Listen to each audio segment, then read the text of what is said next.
Oh, go ahead. Okay. That's good.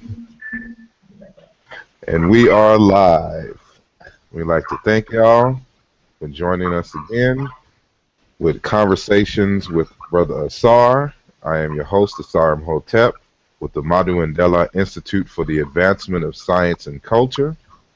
And today, our topic is the importance of scientific research collectives. And our guests are from the University of KMT Press. We're going to have a riveting discussion and dialogue on various different topics. And as usual, if you have a question for our panelists, at the top of the screen for those who are listening in or watching live, there should be a little button at the top that says Q&A. And if you click the Q&A, you'll be able to type in a question. I'll be able to see it. Excuse me, on my right-hand side on my control panel, and I will ask our guest those questions that you may have for them. And so, without further ado, I would like to introduce our guest from the University of KMT Press. We have the husband and wife team, Ife and Dika Kilimanjaro. And we have Yara Aneb, also with the, excuse me, the University of KMT Press. And just a last minute check. Can y'all hear me well? Yes, sir. Yes. All right. Like to welcome you all. For those who are not familiar with who you are, I would like for y'all to give us a little background of who you are, where you're from, you know, your area of focus, and you know, what brought you to doing what you do. We'll start with Ife. Good afternoon, everyone. Ife Kilimanjaro is my name, and my focus area with the University of KMT is, well, one, bottom lining a lot of the behind-the-scenes work, research, writing, some editing, and I think that perhaps covers the breadth of some of the key pieces that we do. I keep these two brothers in line. And what brought me to University of KMT Press is it actually was kind of born out of work that we had been doing together and work that actually had preceded my my participation. So I sort of see my entrance in the University of KMT Press as stepping onto what at the time, about 13 years ago, was a slow-moving train and has now picked up a bit. And so I'll turn it over to my brother right here. Thank you, Ife, and thank you, Asar. She said a lot, which is that we were doing a lot of studying and not a lot of writing. I think that's what she said in a nice way. We had study groups going everywhere in the early, the early and mid 1990s. We had we call them study cells.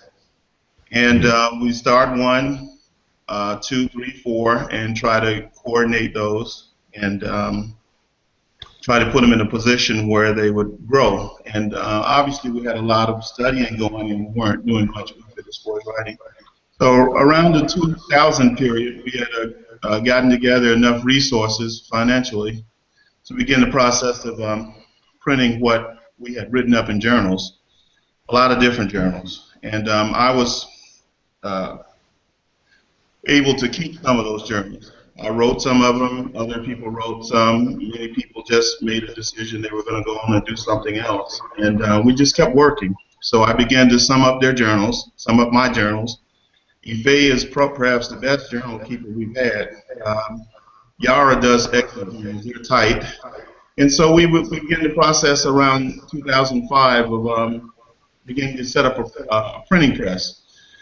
We had gotten together the resources, and obviously we learned some lessons from that, in that we turn over resources to some folk and they spent the money. So that put us back a number of years. And so in that time frame, we didn't quit. We kept working at the little university and elementary school jobs. We were doing all kinds of things. I was a vice president once. She was a vice president of a college once. I was a professor at universities, three of them. And so we moved around doing our work, but at the same time doing our work. And, you know, in many instances, most people put the other people's work before our work. You know, I should say that in another way. They have a job working for Europeans, and they make that job the primary job for them, instead of our job being the primary one. So I should say that we just stuck to our work and continued the task of organizing the University of Kemet, and actually started the printing process about 2 years ago.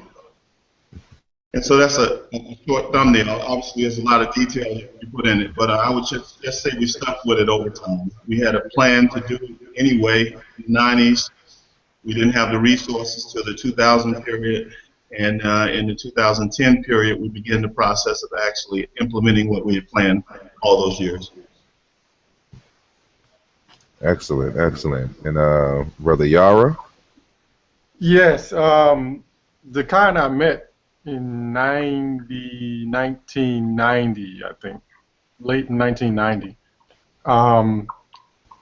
And his approach to dealing with history and sociology, for lack of a better word, societies, was ahead of everybody that I came in contact with. And his honesty about what we face and what we have to do is what kept me. Because in 1990 I was 19, and so being young and looking at the obvious contradictions of what we faced as a people, the contradictions of what we were doing against what we faced as a people, and you have a very few people across the world really addressing the issue as opposed to the problems that come from the issue. And so we began to work together from there, meeting in college campuses, doing our best to organize students, which I was one of, and address issues on campus and in the broader communities, and then move from the campus environment to the community environment and meeting in people's homes, the basements of our parents and grandparents. Really, at that time, it was basically elementary school children. And a little Saturday school and meeting every other week or once a month or every week, whatever the friends at that time could do. And knowing that the information that we had in front of us was new to them, but they were willing to do more for the children. And so you see that, 20 plus years ago now, but you still see the tag, teach the children, tell the children, tell the children the truth. And so I have children and they have grandchildren now.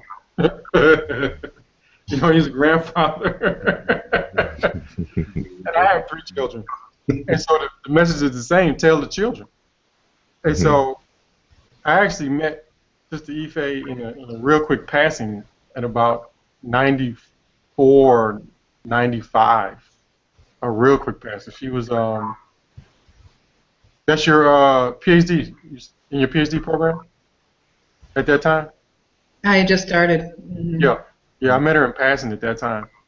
And this is all in Detroit. And I left Detroit in 95 and kept studying, kept looking, become more aware of what we have done as a people, and dealing with this whole spiritual thing, the spirituality, and whereas the card deals directly with the practicality, the physicality, and then seeing the limitations of how people deal with spirituality, otherworldly kind of stuff, and that doesn't get us anywhere. the stars and the heavens and these days folks say the ancestors, and that doesn't get us anywhere without a very practical, real life application. And so in 2005, 6, 7, 2007, Dekai and I talked, and that was the first discussion we had in a long time about the school, about the university. No, about the high school. About the high school. And that got me charged back up to know that, 15 years?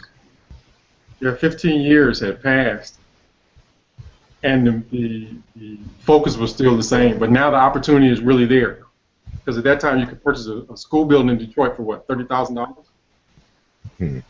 Somewhere in that ballpark.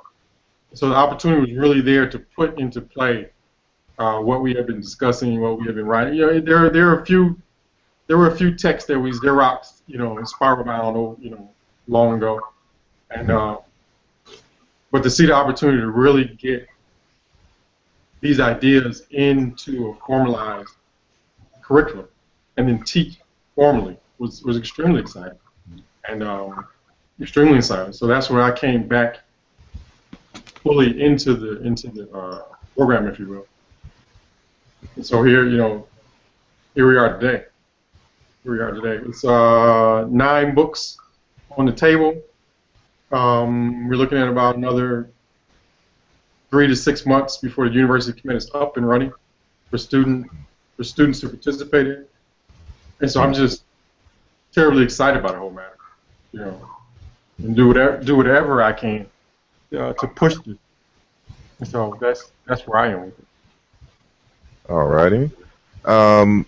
Before we move forward, what is y'all's specific background and specialty in terms of your scholastic, interest?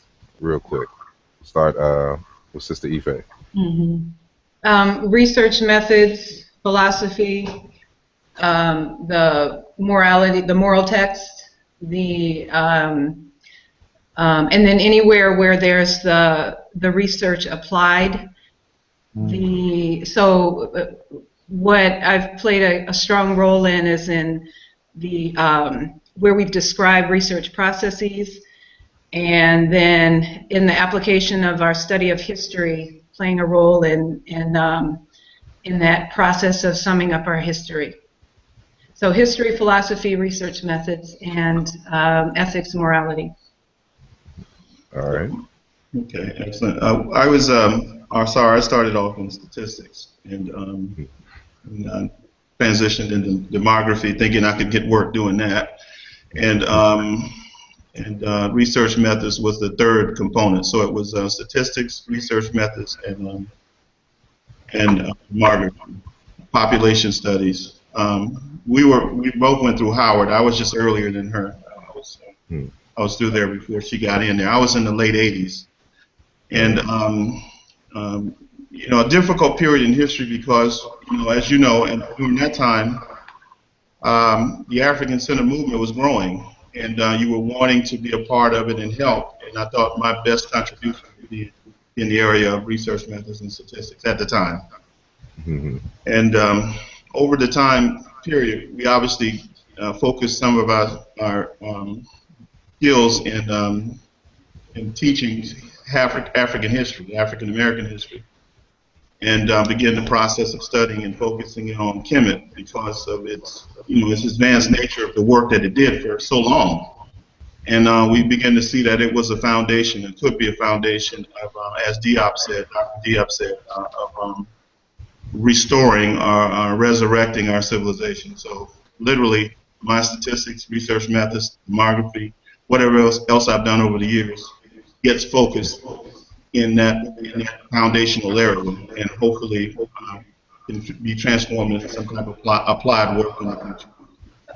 Just real quick before Yara jumps in, our experience with schools, so K through 12 through university, our direct experience in that has informed our work in that area. Yes, I was once an institutional researcher for about 7 years, at a college. So it was good work just seeing how a whole college is run. Every aspect of research, I was over it. And so I got a chance to apply on a small level, I should say, some of the things we're doing in these books. And so we've got numerous other persons we work with to do books. We are the core persons that need the foundation for the work to get done. All right. Quickly before I, move forward, for those who may be listening, please, if you hear any kind of feedback or echoes, please hit me in either the question and answer app, or if y'all are friends with me on Facebook, please let me know on Facebook. So if that is the case, I can try to address that early so we do not have a whole show full of echoes. And so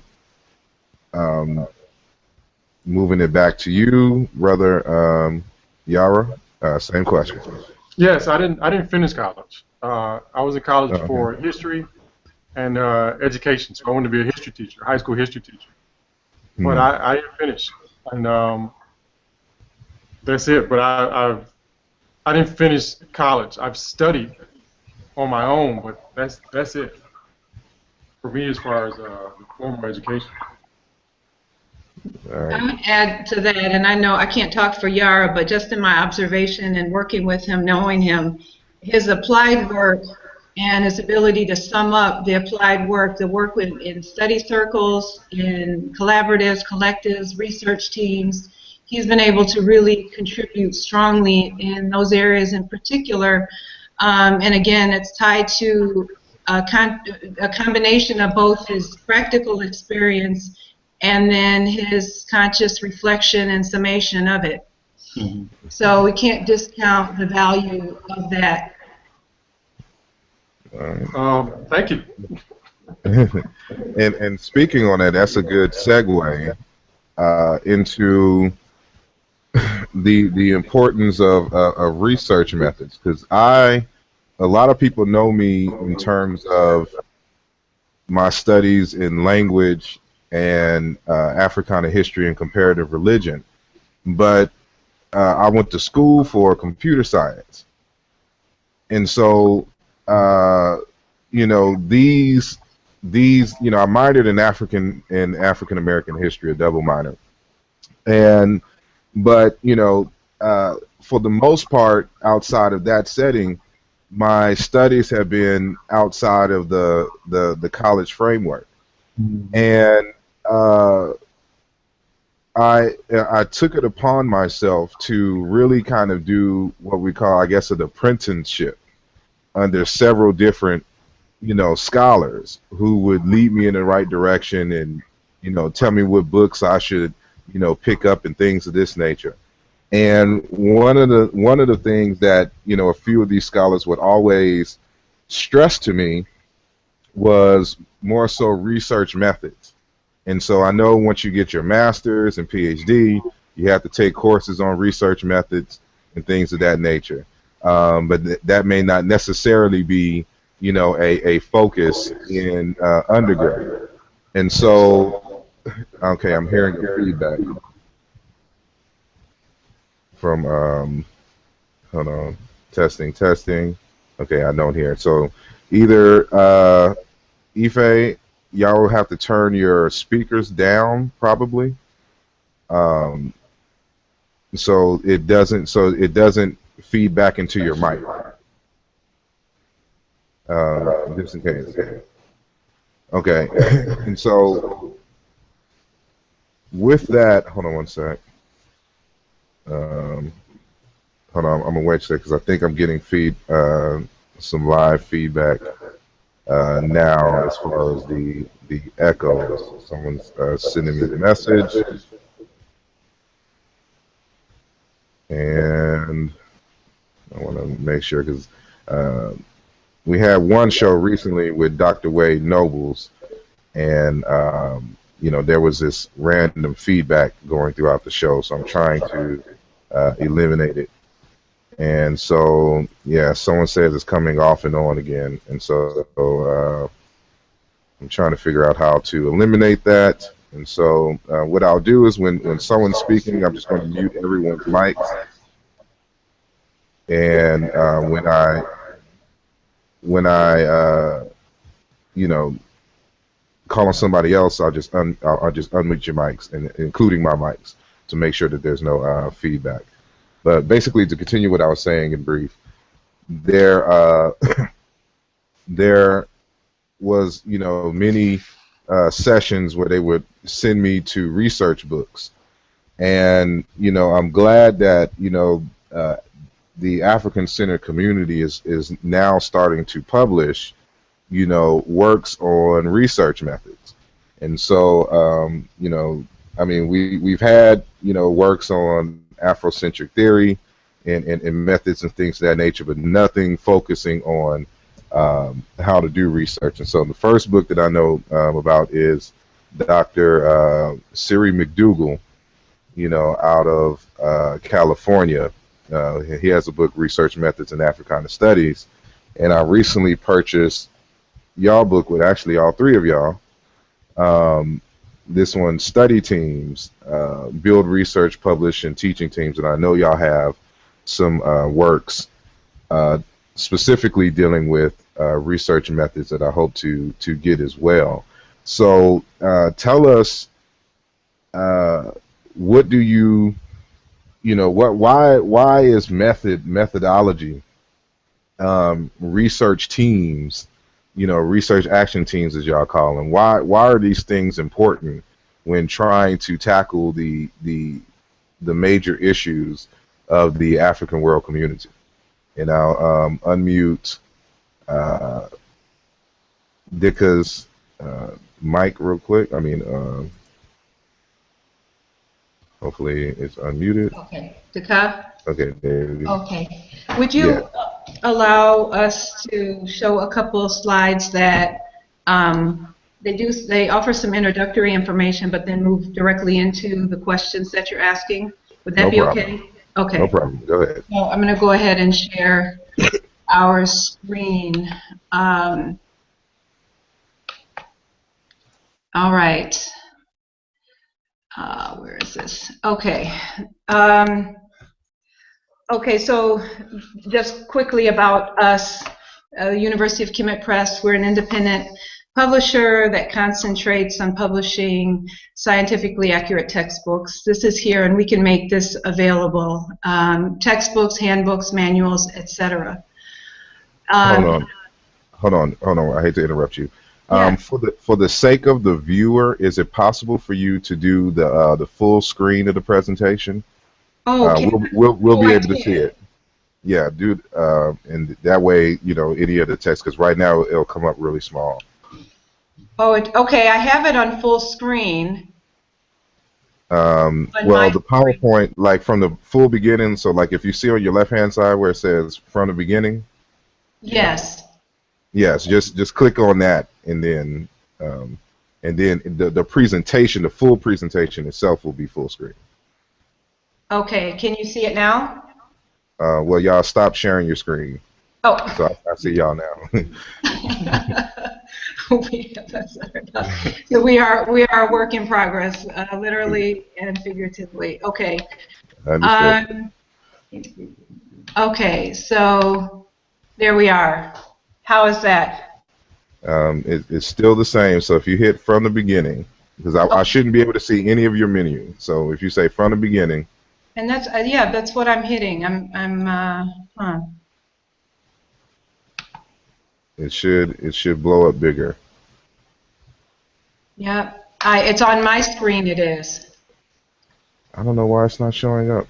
Well, I mean, we just got to do what we got to do.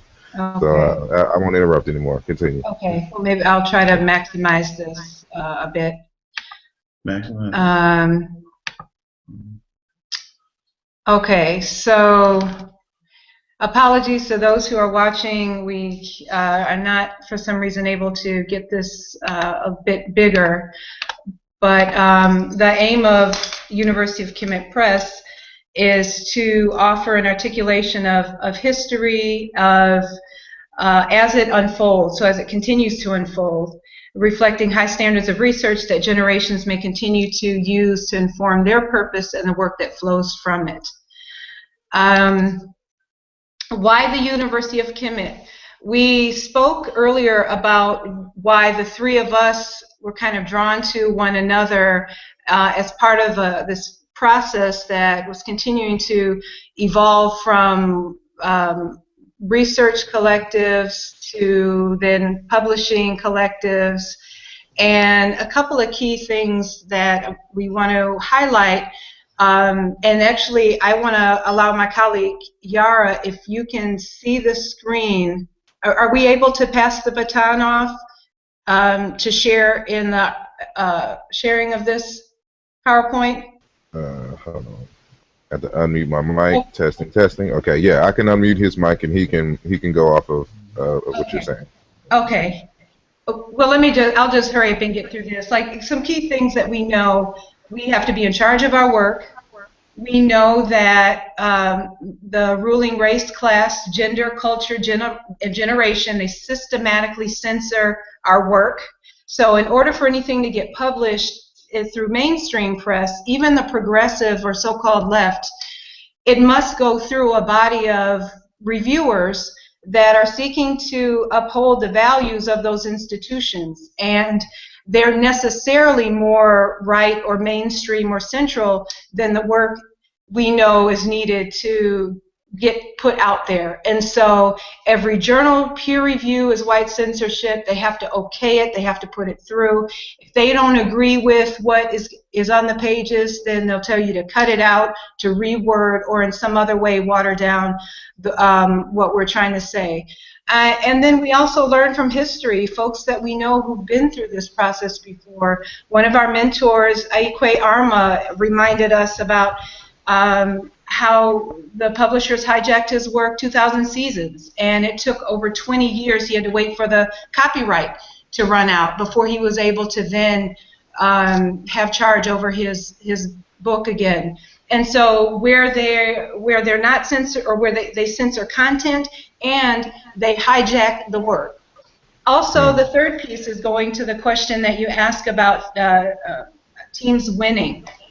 We know that in history, individuals don't turn the tide. They don't bring about solutions. It's teams that bring about wins. And where individuals are credited for an idea, where individuals are credited for some event in history, we know that in reality there are teams of folks who help to bring that about. And I'm going to let Daka comment a little bit on that. Hold on, before you do, I think we know what the problem is. When you shared your screen for that specific application. If you share your screen again, unshare your screen. Okay. Okay. And then go back and share your screen, but when that multiple box comes up, click on entire screen. Okay. Okay, yeah. So exactly. So now it's better. So now when you have it blown up, we see everything. I'm sorry. Go ahead.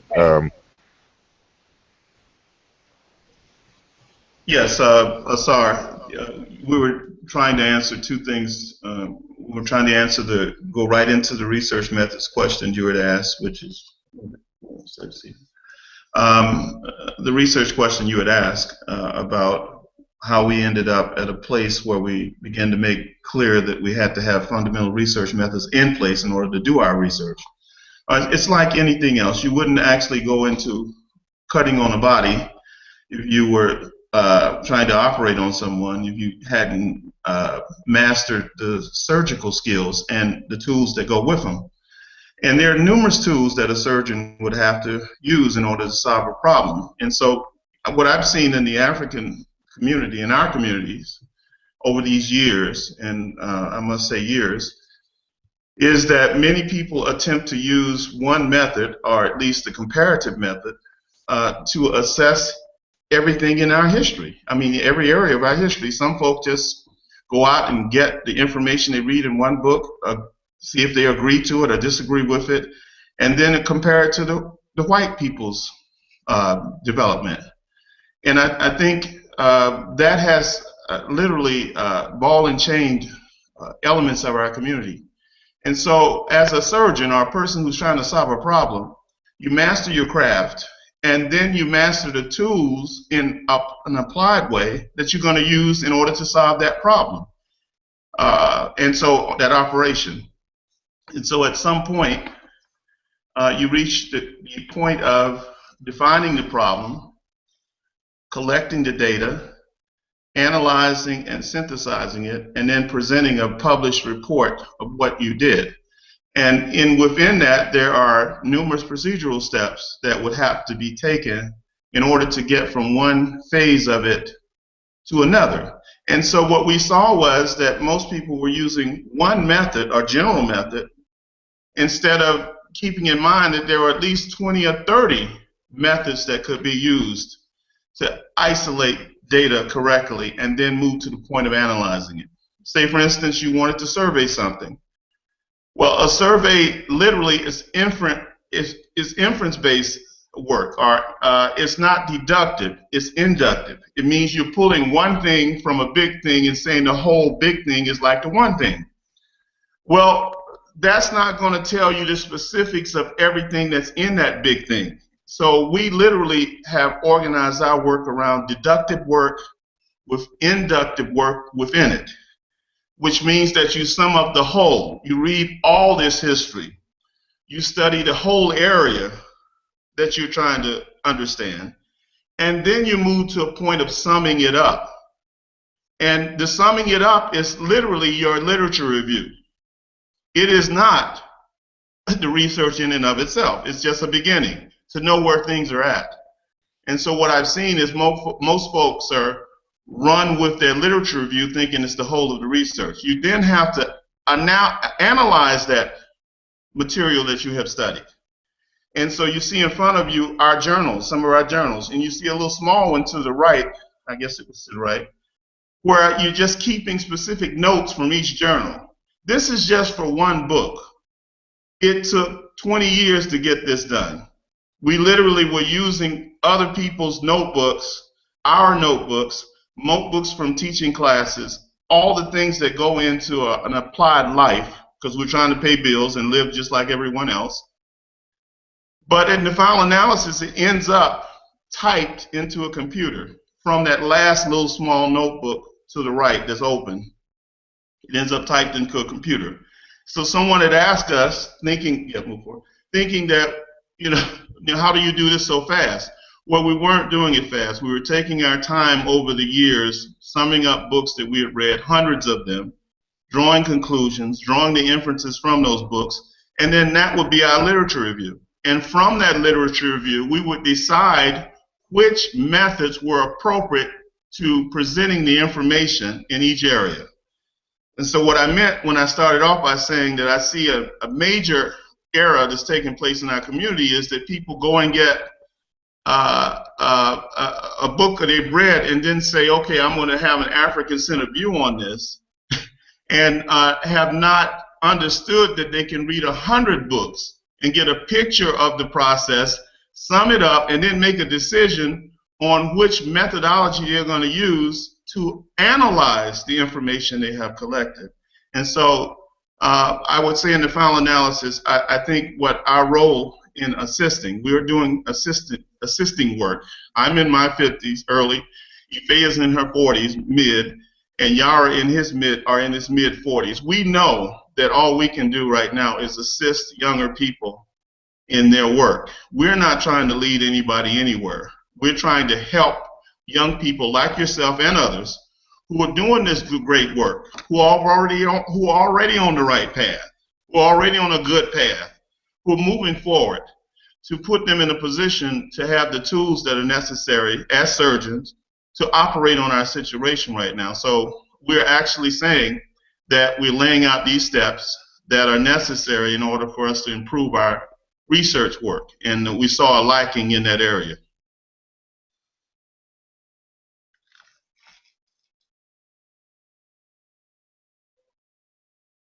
Is he there? Yeah. Like he's not there. Oh, y'all, Oh, y'all done? okay. There, we have a couple Oh, more okay. slides, but if it's so, but if you'd rather continue with the format, then we can wait until you ask. All right. No, I mean, y'all was on a roll. I didn't want Oh, to okay, interrupt okay. y'all. Let me go ahead All right. and share the screen again. All right. Um, Basically, y'all saying that we just can't read books and think we have some knowledge and go around regurgitating without analysis. But you knew that. That's, I knew anyway. I knew that you knew that. So, I, but I was I'm just, speaking for yeah. others. Sometimes you got to re-emphasize that for a lot of Yes, folks. But sir. I'll mute my mic and let y'all continue. Go ahead. Yara, you want to go ahead and take this, the importance of study action teams? He can't hear. Oh, okay.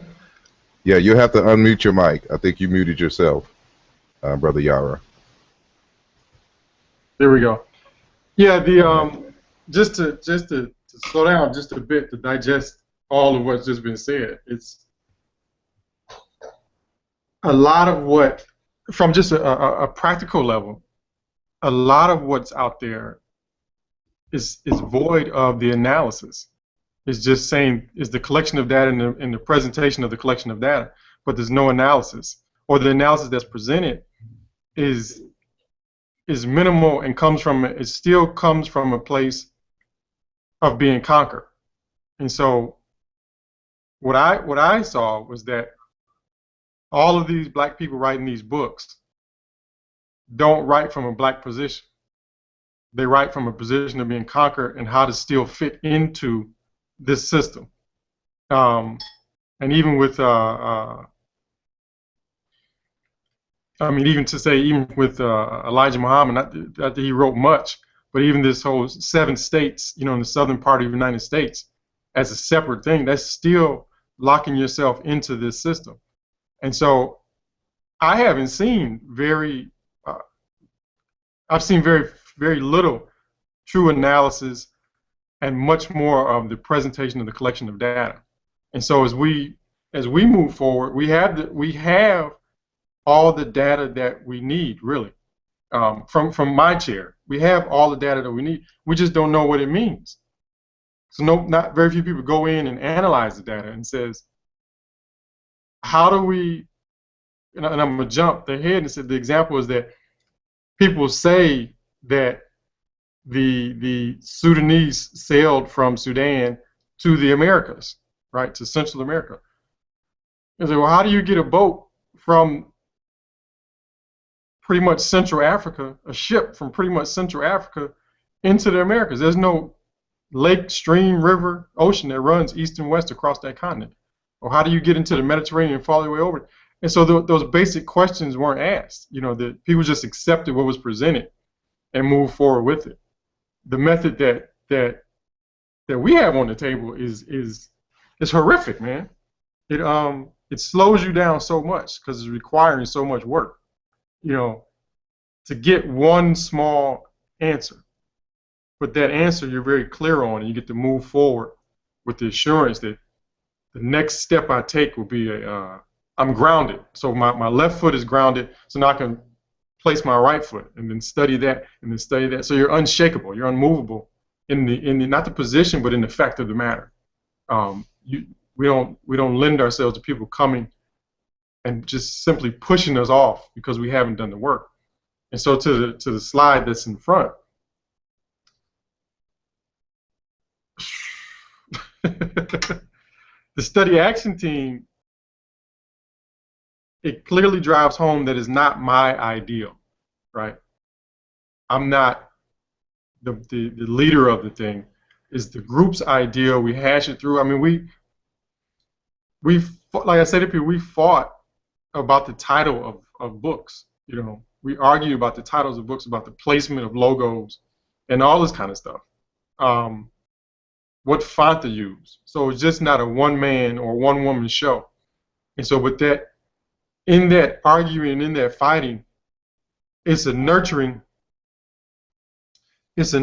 of the individuals that are at the table. And that's how you build a team. It's just not me dictating to or the Kai dictating to. It's the conversation, it's the discussion, it's the building up of people that's important in the study action teams. And everybody will advance at their own pace. But that's how you build success, through the building of the team, not through the upholding of individuals. That's been our experience. So I'll leave it there. Muted. Hold on. I'm trying to unmute Ife's mic. It looks like y'all are going to have to unmute it yourselves.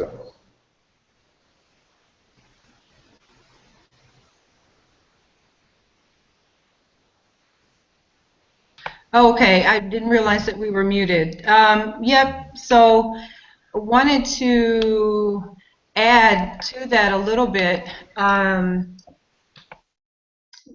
Excuse me. Okay, and so to get to the point where we're able to have, to agree upon a set of answers to the problems that for which we are seeking answers, we have the study action teams, and as this slide says, they're foundation to everything else. I mean, in order for us to get to a place where we know or we have some agreement around how to solve our problems, we need to study them together.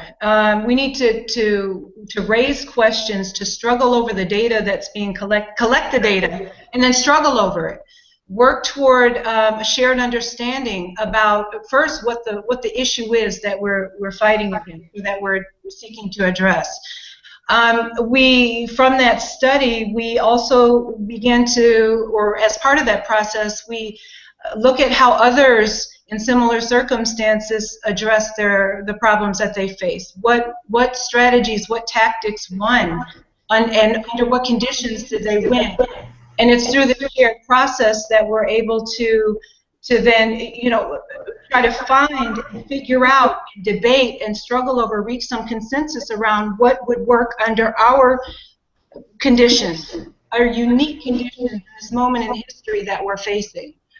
And it's from the work of those study action teams that we then begin to see and to identify the areas of work where we need to continue to concentrate our efforts. So around, we knew that we needed a publishing collective from these early study action teams.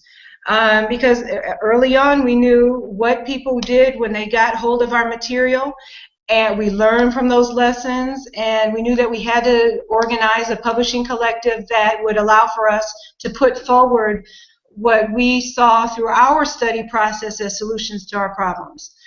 And so, and then that lays the basis for our then to be able to develop curricula, handbooks, manuals that can then form the foundation of trying and testing these institutions that we know we need. So these survival institutions, and then there's a work in progress where we establish institutions, then we come back and make revisions to the curricular materials, and then this is based on what's needed in the moment that we're in, the conditions that we're working under, what we're facing. As the conditions continue to evolve, so too must our methods. Our understanding deepens as we practice more. And so then when we go back, why study action teams? Because it's the seed. That's where ideas are seeded, and our work processes are seeded. And from there, then we follow that tree, we grow it, evolve it. And so on this next slide, I'm going to have Dekai speak to it a bit. There's a diagram that reflects some of our thinking around this. When I say our thinking, it's not just out of our heads right now, these ideas pop up. No, it's when I say our thinking or these ideas are our work, it's standing on decades of work that stands on generations of work that have allowed us to be in the position that we're in today. So we don't claim, this is not like proprietary work. This is we're folks in a moment in history that are being challenged by this moment to do something of value with our lives, and we're standing upon the shoulders of many whose names we know and who don't know that have put us in a position to be here today. So if you want to talk about this. Thank you, Ife, and thank you, Asar and Yara. The essence of what I pull from Ife's point is that we're doing this not only for the theory of it, but for the practice of it. We've actually been in these institutions. We've run African-centered schools. Ife has been a principal of one for 4 years. I was a board chair for 10. We've been in black colleges. We've been major in those colleges. We've been in these white universities, moving up the ranks in those, studying what we can. But we knew we had to do our work first, and we were doing it the whole time we were in these institutions. And we worked mostly with black folk our whole lives. We were in Detroit. And Detroit was the core, our working lives, was the core in every single institution we could get in. We were in there doing what we could quietly to help push them forward. I say all that to say that our work, as you started earlier around the question of research methods, we had to learn how to research things in order to study carefully our problems and how to solve them. Then we had to go in the institutions themselves and apply what we learned from working in those institutions and working and studying those institutions to helping to push them forward. And then we came to see that all of them were still in the hands, in essence, anything that's in the hands of Europeans who are in control of this, they're going to decide in the end where it goes. I'll give you a good example of it. Just look at Detroit, how they took over the school district, the whites, closed down the black schools, literally closed down over half of them. Almost 230 schools they closed down in less than 10 years, herding our children into all forms of, they call them charter schools, I call them temporary schools, just warehousing them, closing our boards, taking complete community input away from the board, and actually deciding on what's taking place in each school. Even the ones that call themselves African-centered doing the same thing. They have to report to the state. So the whites in the end have supreme control over those institutions. So we knew we had to build our own from the ground up. And I said earlier that we did it in a systematic way, using what we learned from working in these different institutions, what worked and what didn't work. And so what you have in front of you is what takes place after you set up your study teams, and how the study team ends up transitioning into a teaching team, and how the teaching team ends up transitioning into a publishing collective or cooperative, and how the publishing collective or cooperative ends up in a survival institution type applied thing, which means in substance, what if you're trying to house our people? You buy up used houses and fix them up. What if you're trying to actually build a house you're trying to put together? You learn architecture and you learn construction engineering, and you bring together the teams to do that work. We're talking across the board. If you're trying to set up a school, how do you set a school up from the ground up? It literally ends up in your basement initially, but you have to have books and you have to have materials that go along with the curricula that allows you to teach the children or the younger people. And ultimately, you end up moving into a building or something else that allows you to house that process a little bit more with more permanency. So I say in substance that everything we're attempting to do has an applied element to it in every single institution that we can bring. That brings us to the final point of arguing about the fact that we have to have a university system that does applied scientific work like Kemet had, those university systems that ultimately end up at the basis for building these urban centers, setting up these pyramidal structures, that temples, organizing the military, setting up the healthcare system, setting up the legal and written systems that they had in place, the moral systems. All of that had to come from applied work in the community, summed up on paper or papyrus, or typed onto, I should say, chiseled onto stone, and people remembered it, and they began to advance it. And that's what we're doing in this moment here. So if we can just continue, and then I know that we'll be opening up for questions pretty soon. Brother Sar sent around a couple of questions that we wanted to put our responses down around. And one is, what issues in the community do we seek to address within by these books? And one is what we came to find in our experience, and then in teaching both within university or formal educational settings and outside, that there, or what we would call lack of understanding about or appreciation for evidence. And so often what our opinions and myths are often put forward as fact or as evidence. And we know that we can't build movements, we can't rebuild or create build a new society that's based on myths or what we think or what we have an opinion around. No, it's based on science, and there's of course an element of intuition, but that intuition leads us back to what are the scientific principles that will allow for a building to stand. What is it that we need in order for something to stand the test of time? We also saw that there's a need to build the basis for there's a need to build institutions that stand the test of time. So organizations, we know many that have come and gone, that get torn apart from the inside, or as a result of some other external factors. But those that are able to be passed along in whatever form, they stay alive by being documented, where there's some sort of historical evidence, even in those moments where we've had to memorize and then rewrite, where we've had, in the moments where our materials have been destroyed. Our institutions need scientifically based books and materials, and so we're one small group of folks who are attempting to contribute to what we hope and look forward to being a much larger body of work. And there's a need to organize using contemporary research and analysis of the conditions that we now face.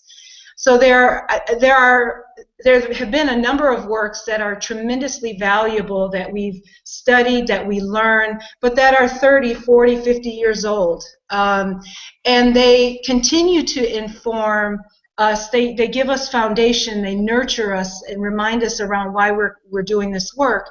But we know that in order to continue moving forward, we've got to have more current books and materials that are being published that sum up the current moment in history. 2015 is a very different moment than 1960, than even 1989.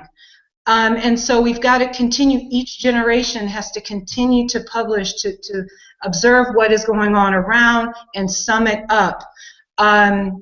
We've got to be up to date. We've got to use up-to-date research to be able to do this. So these are some of the key things, the key issues that we saw that our hope is that these books will help to address. And not be the only ones, of course, as I mentioned earlier, but will be among those to address these issues. And some of the books that we've published are here. We can share how to get the books, but we've got quite a few, about 9 books that are out, and we've got a few more coming down the pike toward the end of this, or during this year. So there's Bach, which is a political economy of the United States. Art of Research is the research methods and statistics book. It'll be much larger than SIBA, much more in-depth, and we'll have I think what would be stronger narration of the research process in each of the examples that are presented. What is to be done is going to be a bit shorter, but on what we should be doing organizationally in this period, given what Bach concludes. So where we are in this moment in history around the economic system, the system of production that we're in, what is to be done will offer recommendations about what we can do. K-12 African Schools will be a handbook on setting up learning institutions and programs for our children. Meta Nature is going to be a beginner's how-to study meta-nature, and our elder Tagamba Heru is working on that book right now. And then Ka will be a rather substantial piece, but it's a philosophy text that we're working on. And all of this we've been working on in bits and pieces over the last 20 years, and we're continuing to take notes, to study, to sum up our findings, and to modernize our conclusions and assessment. And so we're continuing to work on those, and those will be forthcoming in this year. Where you can buy, there's Amazon.com, search UKIMIT for all the available books. And then there are some bookstores. If you're in Atlanta, we'd like to encourage you to visit Medu Bookstore or Nubian Books. If you're in Detroit, visit Truth Books. And so far, those are the places where we have the work. And that is it, and I am going to turn it over. Thank you.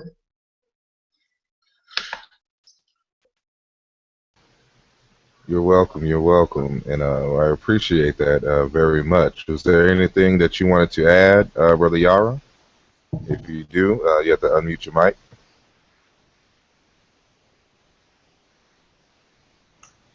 No, it's not much to add. It's not much to add. It's not much to add at all. All right. Well, before I ask any more questions, I want to see if my fellow panel members, have any questions. Before that, if you are listening out in the audience on YouTube and you're listening live, remember that you have a little button at the top that says Q&A. And if you have a question, for our panel members, please type in there, and I will see your question here, and then we'll address it. And so if there's any one of you who has a question for our panelists, please let me know, Brother Jordan or Brother Rujawu. Yeah, actually, I have a question, small question, to Daka. Are you guys actually stationed in Detroit, or is there any way we can meet in Detroit? That's where I am. I know you guys spoke of the city pretty frequently. We love Detroit.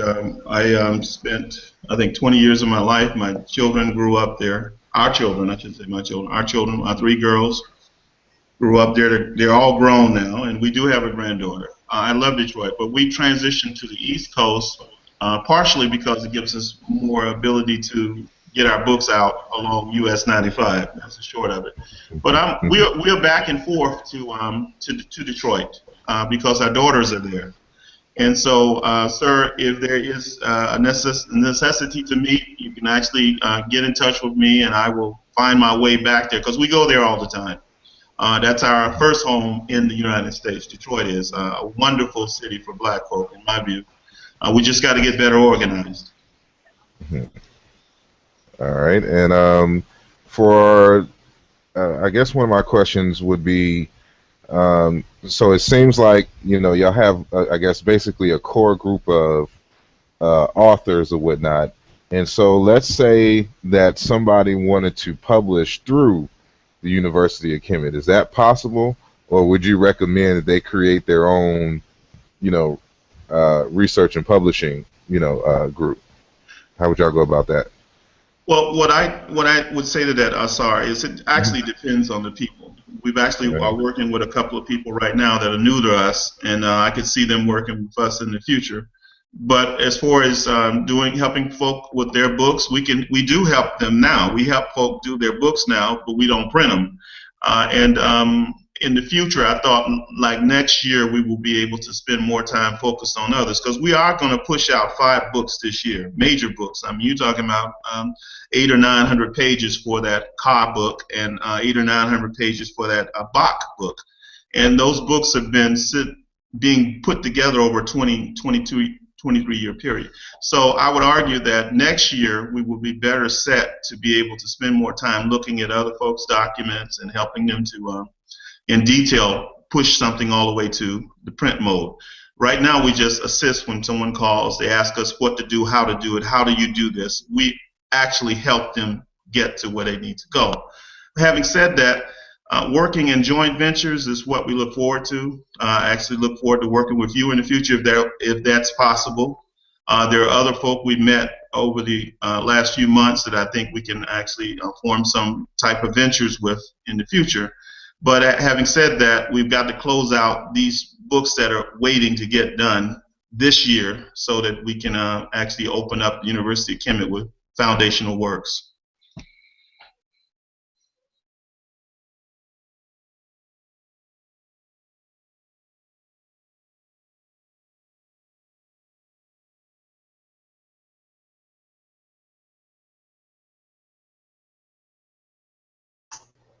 I think Brother Asar is muted.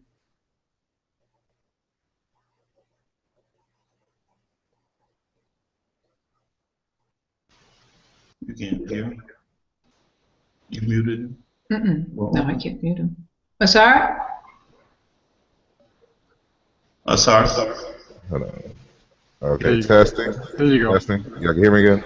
Yes, okay, sir. I was really talking too, and yeah, I couldn't even hear me. But I was asking if Brother Wujawu had a particular question, for the panel. No, I actually don't. I just want to share my appreciation and greetings, first of all, and to share my appreciation for the work itself. And I think it's absolutely necessary. And how I see the work that's being done in the analogy of a doctor, as far as our so-called conscious community, we always have people who are trying to treat the symptoms of our problems, but then at a certain point in time you have to call the doctor in, and then when the various doctors seem to hit a brick wall, then you have to call the specialist in.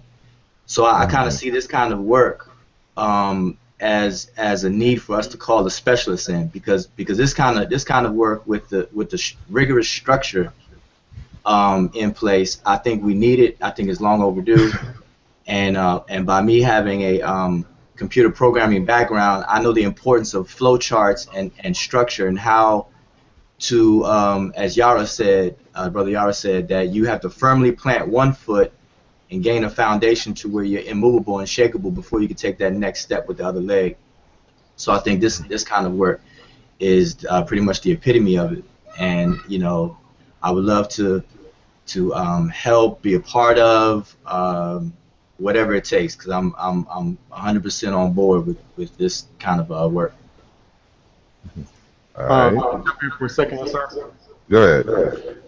To what Brother Waju was saying is, in my discussions with the car and to a lesser degree Ife, what we've done for the most part is we laid a foundation down, and it's a basis to operate on. And so when in doing that, we realized how far behind we actually were as a people. Like a lot of what we've done was brought us up to zero, and maybe number one. Like this is the first step or a second step, but we realized how far behind we actually were. Like people don't know how to do research, right? What do you mean people don't know how to do all these books that are written? Well, they didn't use proper research methods to do them, right? And so our works are bringing us back to zero, to a healthy point. Then we can move forward. And so it's just the realization how much we've lost as a people, that what we've done seems like progress, and in the face of our current situation, it is progress because we're so goddamn far behind. But it's so much more to do. I mean, the two of you I know are dealing with language. That's not our area, our major area. And so, but to deal with language, you have to have so much of a foundation to the cultural, how people move, what happened, to even deal with that. Dealing with that specialty is like the third, fourth, fifth step up. But we can't deal with the language properly because we're still dealing with, should I even have an African name, right? Or if I have an African name, should I legalize it? And so that's what our work is as I see it, is just a fundamental, basic work to get us to a point where we can begin to think again. And I would add to that around, or just have a nuance. You know, we're constantly ideas evolve, and so we're constantly in struggle over our thinking and what we're rooted in and so forth, or not what we're rooted in, but how we're understanding what's happening around us. I would say that that sometimes their work that's out there it's not all bad. Some of it is dated, and then, but often what we see is an end product of a process, and so we don't often have the opportunity to understand or appreciate what went into that process.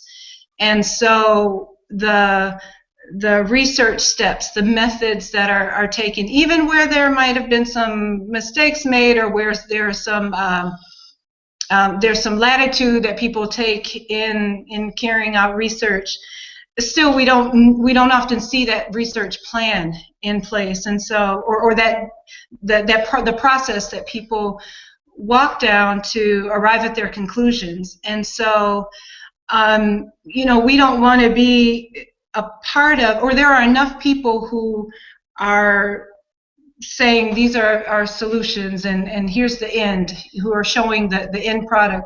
We want to be a part of, and we see ourselves contributing to the part that puts people in a position where they can do the work themselves and arrive at their own conclusions and understanding.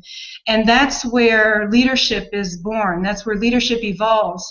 That's where soldiers and officers corps evolve and are shaped. It's when people are able to arrive through their own work at their own set of conclusions, and then it's in the course of that work, and of course as we reach a certain point, that we come together and work together in alignment and side by side to bring about greater change.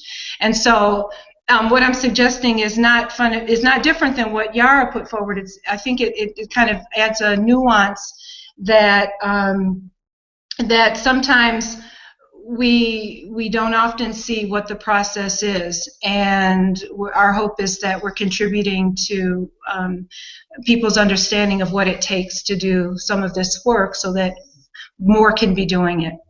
And I had a little piece that I would add to that. Waju, is it Waju? The little piece is that I would not say all of the work that we've seen or I've seen. I would say some of it. I wouldn't say some of it is not good. Some of it is poorly done. Some of it is opinion. Some of it is lacking evidence. Some of it is poorly organized because the processes have not been worked out clearly. You've got to have a method, and you've got to let people know what your method is, because depending on the method, you will determine or conclude certain things that may not be possible in another method. So we have to get better at being able to see what our method of work is in every situation. And it's tied to that analogy I started off with, saying in substance that if you're going to be a surgeon, you want to operate on somebody, you need to have gone through and mastered your craft. And number two, you need to know what each tool is. There may be 100 different tools that you're using to carry out the work necessary to solve that person's problem with surgical tools, but you need to know how to use them. And so we're saying we're going to assist folk in using them. I'll say this again. Most of the work I've seen is not bad, not poorly done. I would say about half of it is not on the level it needs to be on. And so I could become specific, but I don't want to put anybody out on this type of discussion. We can go over that's not online, but some work that we've seen is poorly done, and people are trying to organize around it. And we've got to help folk to, as Ife said, the soldiers reading the material need to be able to know what is useful and what is not useful in their method. That's what we would say. So some of the work, not all of it. Most definitely. It reminds me because most recently we had a what you call it a so-called debate in New York City between the so-called Kemetic community and the Hebrew Israelite community. And one of the charges against the Kemetic community from the Hebrew Israelite community was, what could you learn or what could we possibly use from ancient Kemet, in modern times? And to me, it's a silly question because I see people building and utilizing ancient Kemet in various different ways. But one of the ways that, I pointed out, one of the things that I pointed out, which was significant about ancient Egypt, was their thirst and hunger for knowledge, and two, their approach to knowledge. They had a system in place, and they even had a word basically for research method. They call it the correct method. It's called tep chesed. Even the word medu itself means method. And so when they were attacking things, they always would, argue that you would have to, do it from the tep chesed, which is the correct method. And so they had procedures in place, and we wonder why, that particular society was able to last over 3,000 years, even with its punctuations to its equilibrium, because of their approach to science and understanding how science can be used to build and hold a nation. And so we've seemed to have gotten, from that understanding, that foundation of science. And, in my personal opinion, it is partly because of, the Abrahamic traditions, or at least the way that it's been taught to us, to where we have to shun knowledge, that, we can't look too deeply into the sciences because sciences threaten our understanding, threatens our current perception of how these quote unquote ancient texts, argue that this is how the world came to be, this is how it is, and this is how it should be. And so, it's wonderful to note that many people are, breaking away from that mold and understanding that science is the basis from which, we can move forward, even to the point where Marcus Garvey, he has a whole speech, you can, even YouTube it, where he's arguing even back then in the 1920s and 30s that African Americans, African people in general, need to be into the sciences. And so, a lot of us haven't adhered to that calling, so to speak, from Marcus Garvey even to Sheikh Anta Diop. And so, this is where I'm coming from in terms of a standpoint, is us getting back into science. That's why, I named my institute the Madu Ndela Institute for the Advancement of Science and Culture. And Madu Ndela is just the Chiluba Bantu way of saying the word meta nature. And so, I have a book coming out in the future, probably in another year or so, on the word nature. And I break down the words, the phrase meta nature, which basically is the science of law or method for being prolific, for being able to produce something. And this is the science behind Odu Ifa, and things of this nature. It's a little bit more, poetic and spiritual in the indigenous setting, but it is the basis of science itself. And so, I'm very appreciative of the work that you guys are producing and the angle in which you are coming from. And so, even with the question, how important, I guess this is a question to, either one of y'all can answer. You can unmute your mics. How important, is, ancient Egypt, to the, in terms of our studies and in terms of, inspiration for institute building, moving forward in terms of African American people in your eyes, if it's important at all? That's a serious question. That's you seriously asking that question? Yeah. Well, if I could jump in, I know one thing that there are a number of ways that Kemet is valuable to us today. And I'm going to speak to one in particular. In history, I mean, all major civilizations are built upon a classic civilization of theirs. And Chinese, modern Chinese, science, math, study of society, medicine, everything, it's built on their classic ancient civilization.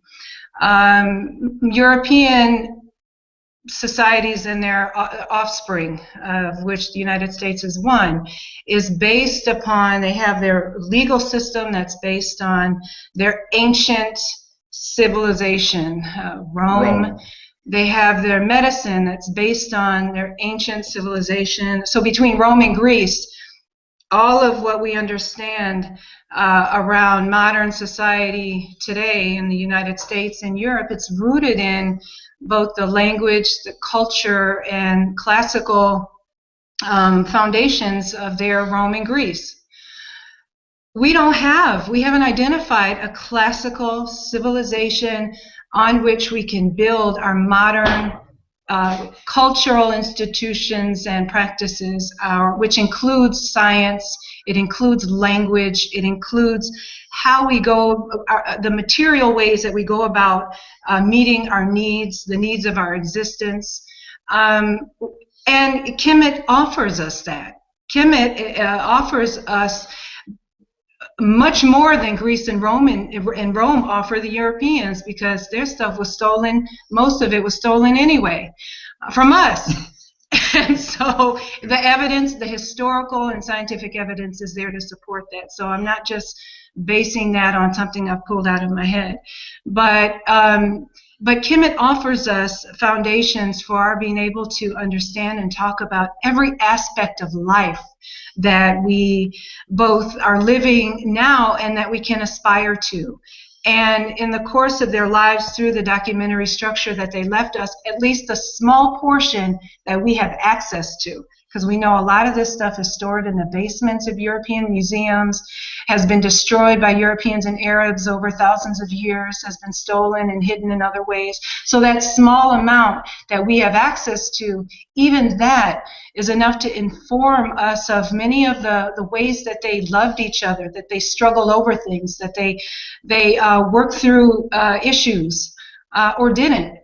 And so there's a lot to learn in that way as well. So having a classical civilization that is black, that is African, that can form the basis for our being able to carry out our work now in the future, it's there for ours. And of course there are many other ways, but I'm going to let Dakar jump in on that one. Yeah, I always return, Asar, to a quote that Sheikh Anta Diop put forth over 30 years ago, pushing 40. He said, for us, the return to Egypt, he said Egypt, I say Kemet, in every domain is the necessary condition to reconcile African civilization with history, to build a body of modern human sciences to be able to renew African culture. Kemet will play the same role in the rethinking and renewing of African culture that ancient Greece and Rome plays in the culture of the West.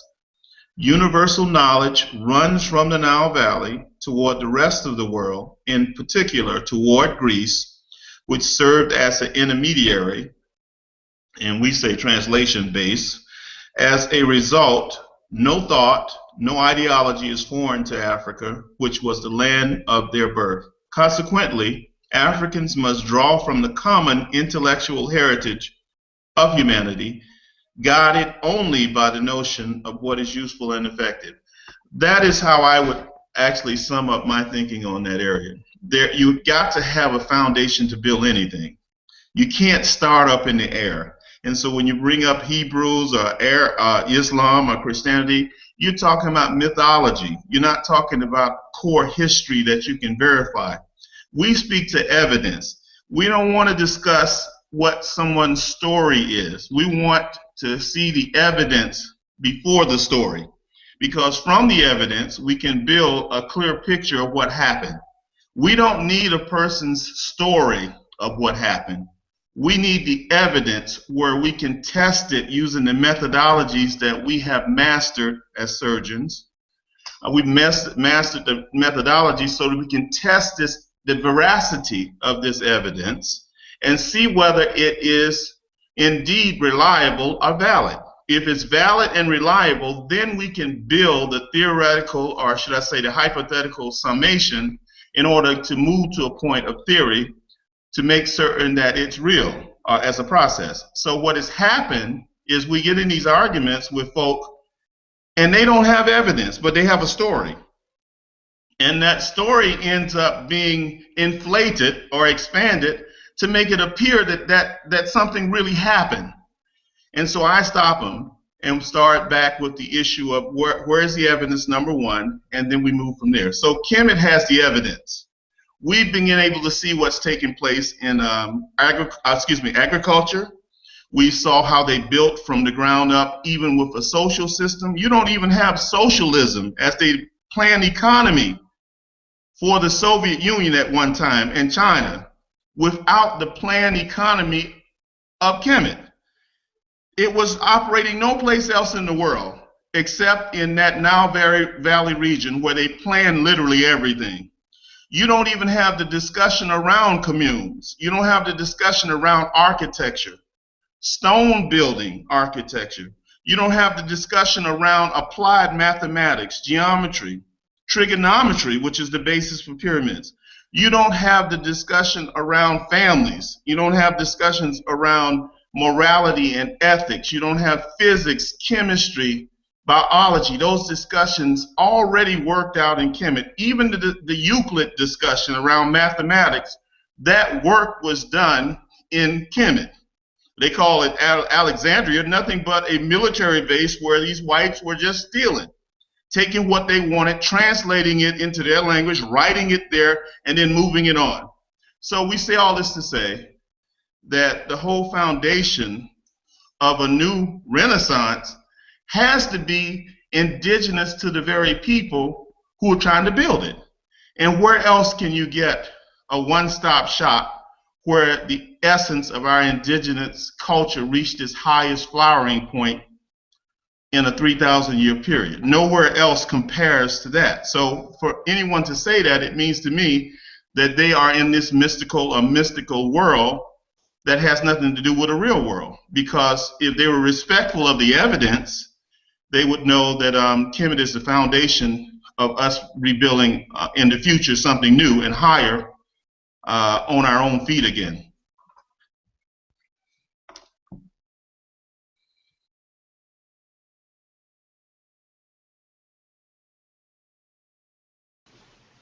Testing. Okay. Yes, I agree 100%.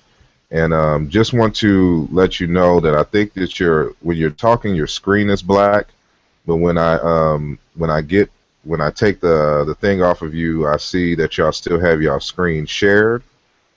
So if y'all can stop sharing your screen, I think when you speak, it won't be pitch black for the viewers. And I'm speaking to Ife and Dika. Again, it still looks like your screen is being shared. And we have it looks like two questions from one person coming from the question and answer app. And just want to remind everyone, if you're listening live and you have a question for our guest, please type it in the Q&A app that should be at the top of your screen as you're viewing this live. So this question comes from Asamo Damo, if I'm pronouncing that correctly. and it seems to be two parts. The first question is it the SEBA book that helps us formulate a method in understanding knowledge in the modern form? And number two, was the formula study research then study research groups that turn into teaching groups? Then did you say publishing groups? I guess, what was that order sequence that y'all mentioned earlier in terms of study groups and things of that nature? And I repeat the first question. Is it the SEBA book that helps us formulate a method in understanding knowledge in the modern form? Whatever this person means by modern form.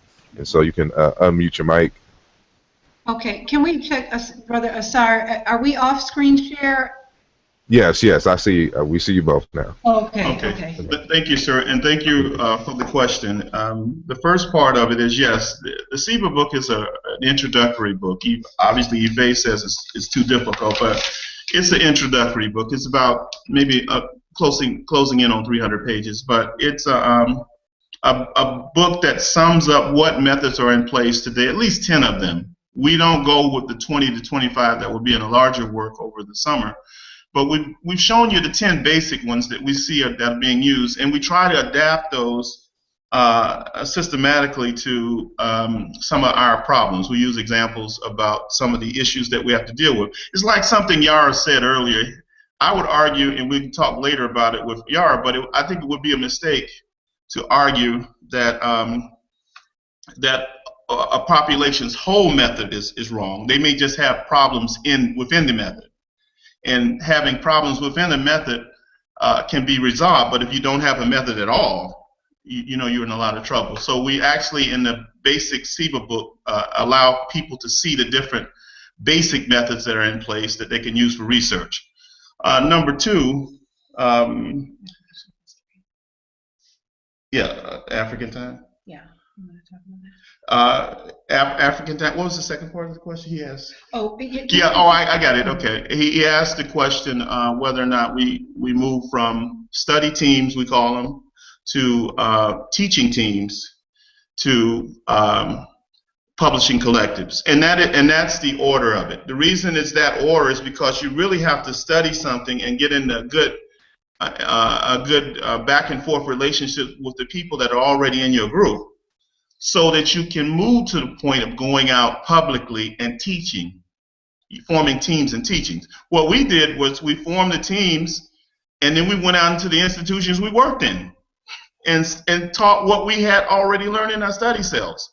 And we began to teach at learning centers. We began to teach in people's basements. We began to teach in community centers. Wherever we could get the information out, we produced small pamphlets, and we taught it there.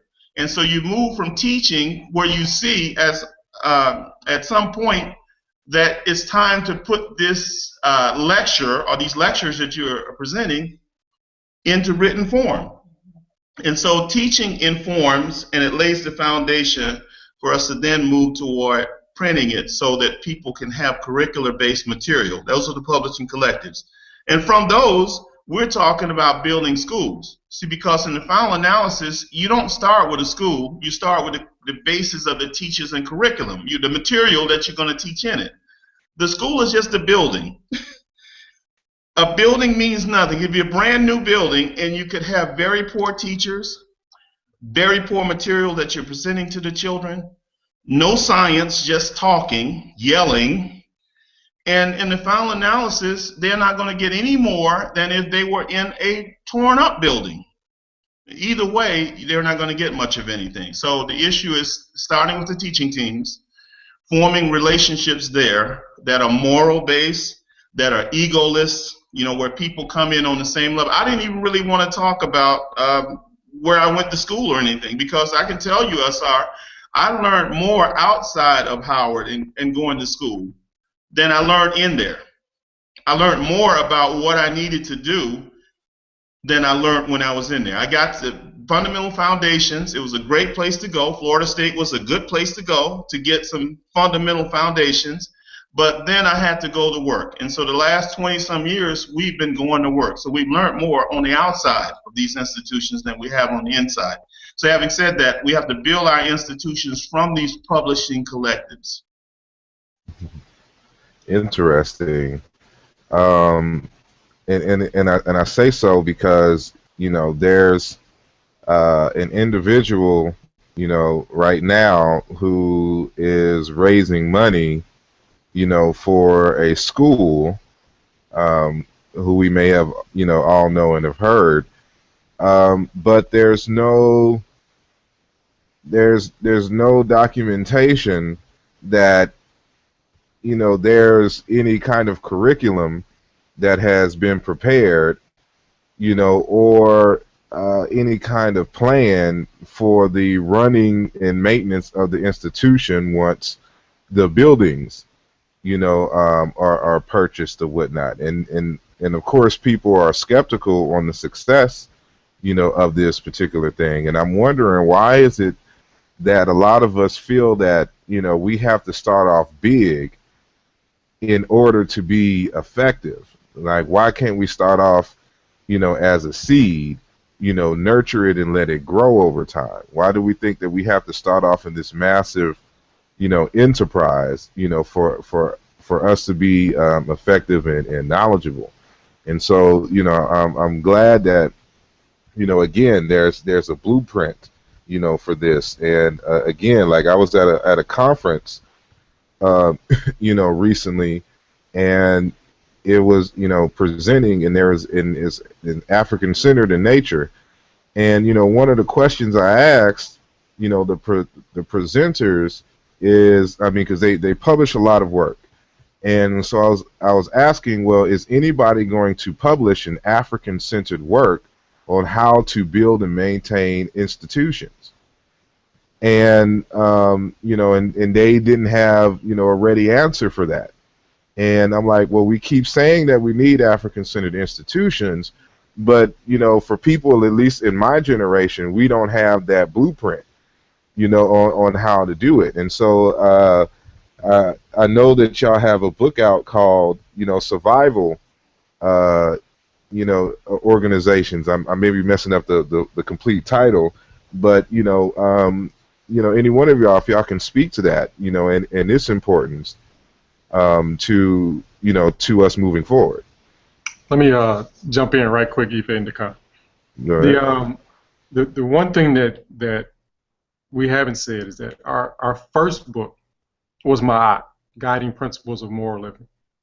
And so that dealt with the morality. And so within the morality, you deal with the humility and the letting go of your ego before you do anything else, or before you're allowed to do anything else. And so and that comes from our culture in Kemet. You see that the moral will of a person was evaluated before the intellectual will or capacity of the person. And so this business about running off and doing something as an individual or as the great scholar or whoever, a lot of that we see not even as people that, just as regular people, we see that as ego-driven. Because why would you put yourself out there without the fundamental things in place? And so that, just to bring it back, that the moral piece has to be at the foundation of whatever is done. And that allows the works to come out, that allows people to give, that allows people to work tirelessly, because it's not about them, but it's about the idea. And so that's why I say our first book was Ma'at. And so Ma'at allows you to go through this painstaking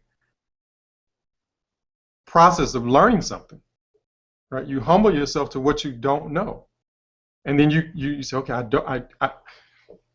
give the quick example. 20 years ago, I was sitting at the table with a physicist, a person who went into physics, Dakar, and his friend who was a physicist, and I'm telling the physicist about physics. And I've never taken a physics class in my God blessed life, right? I barely made it out of chemistry. And so, but the ego, the arrogance at that time for me to think that I could have a proper conversation with somebody at that level, right? in his area of study was ridiculous. And so it took some years for me to chop myself down and come to and just be humble. Look, bro, you don't know, right? And you best serve by relaxing and put yourself into the study of it and being around people who know a lot more than you do.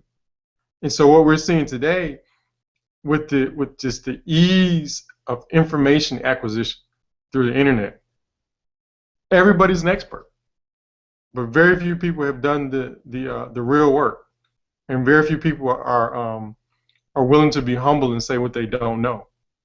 And so that's just the another, how would you say, another stone, another pillar that we base on, that we build from. So that's just to be clear on that.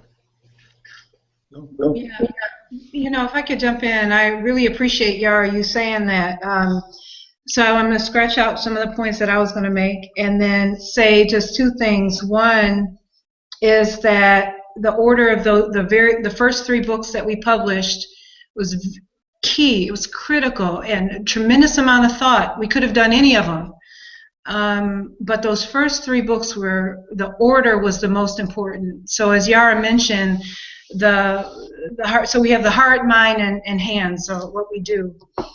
And the heart is fundamental. It's core. It's what drives our how we are in this world, what we choose to do, or what we choose to do with our lives, how we interact with, engage with others, what we value and don't value, and so how we see ourselves as people who can make change in this world. So it's the heart is the most fundamental element of those three parts. And so the morality book, as Yara spoke to, that it was published first was not accidental, it was not convenient, but very strategic. That's where we start, is getting ourselves cleaned up and on a good path.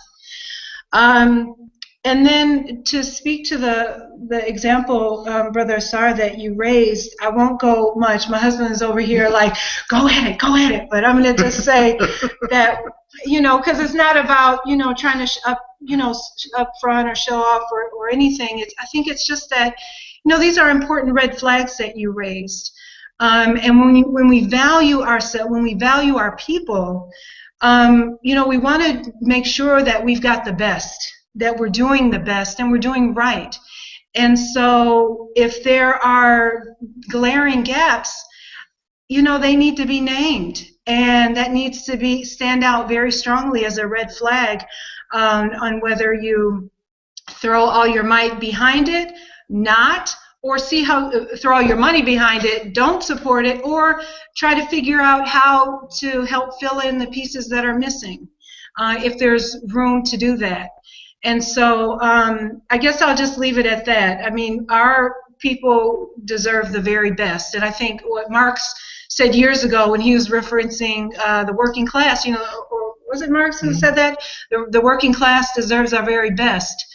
And our people deserve our very best, not a bunch of shucking, jiving, hustling, trying to get this and that passed. But I can understand, though, too, how that happens. We are in desperate conditions. People are trying to pay bills. People are trying to make ends meet. And so I offer that not as an excuse, but, as I'm looking at it, that people are driven by, fundamentally by economic interests. And so, so that's another thing to kind of be aware of. And so what do? I mean, we can sit and talk about somebody all day, but it ultimately boils down to, what are we doing? What am I doing? Am I doing my work? Or am I spending all my time talking about what somebody else is doing or not doing? And I don't know. That's not how I want to spend my time. And I know Dakar had a couple of points too. Well, I appreciate your Sifa. You tempered me because Asar set me loose. I was about to go off because I'm talking about women and children who don't have much money, who are sending money to people who know better. If you've been through this system, through a bachelor's degree, master's degree, PhD, whatever you say you get, and postdoctorate, all of this, you pretty much know that to operate a school, a university, a college that had 34, 35 buildings that went out of business in Virginia, and is sitting there on the campus, and they're trying to sell it in piecemeal, you pretty much know that if it went out of business getting $4 to $5 million a year from the government, then you getting $200,000 from people $200,000 from people you just robbed them of. That's not going to finance that building a week. I mean, that college a week. You're not going to be able to keep that college open a week with $200,000. The bid process required $2.5 million just to get in on the bid. So he knew that he couldn't even get in on the bid. He was still collecting money. The school was asking for $15 million. They needed $15 million to pay off their debts. The school that I know you're talking about. And they weren't going to sell that school for $5 million. The board of trustees is smarter than that. They were trying to get the money to pay off debts. That's why it hadn't been sold yet. They've sold land. They sold pieces of land. But we know with certainty that he knew this. He knew this because everybody knew it that's in North Carolina and in Raleigh, because there was a school in Raleigh trying to buy the school, or thinking about considering it. This board was thinking about it. I think it's St. Lawrence. So my point I'm trying to make, and very clearly, is that, morality is the most important thing you can have in relationships. And I do appreciate you, Asar. I've seen some of your videos. I've seen your discussions you've had. Not only do you have a scientific thrust in your work, but you have integrity. Integrity is different from morality in our view. Morality is knowing right and wrong, knowing good and bad, knowing justice and injustice. Integrity is doing it. You see, when you know you can take advantage of somebody who doesn't know how our school works, doesn't know that $200,000 is not going to do anything at a college that size, but pay for a week worth of salaries and keep the lights on and gas, and maybe even pay the insurance. When you know better, you tell the people, I'm not going to be able to use that money for any building because $200,000 is going to do it. I'm going to give you your money back. He should have been giving those people their money back if he had integrity. And so I say in the final analysis that we have got to better equip our people with knowledge of what's happening in life. The first stage of setting up a school is not the school itself. It is the material that goes into the school. If it's going to be new, if you're going to advance the young people with something that's not already out there that's got them in the mud, you've got to first produce the material. How do you produce the material without studying first? Really putting your mind to it, getting a team together, a series of teams, working together, bringing team. We know 10s, 20s, 30 people that we get information from, but in the final analysis, we end up writing the material. But the point we're saying is we have to team up. You're expert in language. I appreciate what you're doing. We have to team up. I'm not an expert in language. I do work in general. I help find out things. I'm a researcher, but in the final analysis, I leave that up to the people who do their work, and I support them. We cannot set the stage for individuals to go around our community robbing us, and then because they're black, argue that if someone criticizes them, they are being anti-black. No, I'm black. I worked in these institutions for 20 to 25 years, pro bono in most cases. And in the final analysis, you have to call people out on what they've done and ask them for correcting. If they don't correct, you tell people directly what they did. I haven't mentioned any names, but I said in the final analysis, he knew what he was doing because most people in this state and around and surrounding areas know what that school situation is. They know how it went out of business. It wasn't 1 year it went out of business. It was 3 or 4 years. It was very clear how it was going to go out. It didn't have enough students. People didn't want to go to that isolated area. There was racism surrounding the area. People didn't want to be there. They didn't want their children there. And so in the final analysis, anyone who's around in this area, I live in North Carolina, 40 miles from that, 45 to 50 miles from it, they already know what's taking place around that school. So I'll end this and say it was rotten what he did. It was rotten. And in the final analysis, I can say that. I don't make up anything. I have the evidence of the reports that were presented from the other school in Raleigh that was attempting to purchase that school and then saw how it would not be viable to try to do something and make it work that could not even work from the people who were doing it there. So he knew what he was doing, and it was wrong to take these poor black people's money who don't know any better about how schools are run. As I said in the final analysis, morality is the first thing you got to have before you do anything else. You can't even deal with people if you don't have morality. Remember, we started off with, we had the ability in 2000 to start printing, and we had handed our money over to people in the group to keep, and they spent it to pay for their house that was going under. Was it pay for a balloon payment on their house? And they took heading into tens of thousands of money from us and spent it. So morality is at the core of all that we do. We're not going to disrespect anyone. If anyone thinks we have made statements that are inaccurate, we'll correct them if you give us the evidence of our inaccuracies. But in the final analysis, that man was wrong to take those people's money that way, knowing full well that he had not done the research work that's necessary to build brand new schools in the minds of people before you build them on the ground. Get the books published first, teach the teachers, organize the administration, find your funding sources legally, and don't cheat people. That's what I would say.